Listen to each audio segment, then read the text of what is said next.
nakausap niyo na po ba si Opo. father and brother regarding Opo, their after the issues or incident. concerns against President Marcos? Hindi pa kami nagkausap ng pamilya ko. So after the prayer rally, ma'am, in Davao, so wala pa po. Hindi pa kami nagkausap ng mga ano ko.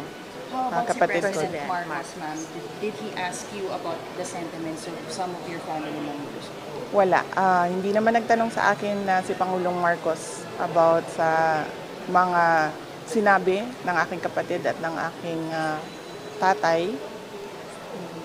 But how's your relationship po with him, Ma'am Vivi?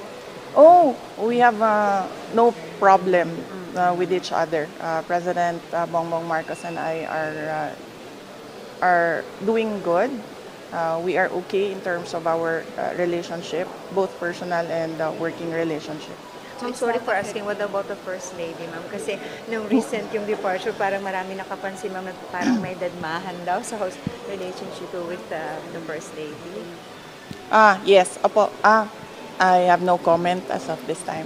Ma'am, how about yung sa session po ng Mindanao? Kasi Opo, pinag-float as po yan ng proposed po by the father po niya. Is it something President. that you support? And what's your stand on that? Opo. I have no comment on that for now. Thank you so Thank much. you. Ma'am, you Thank you. mentioned you're running for election 2025 po ba ito? 2028? Anong position po ito? Sinasabi ko lagi na ang politika parang buhay lang yan. Hindi mo alam kung anong mangyayari bukas.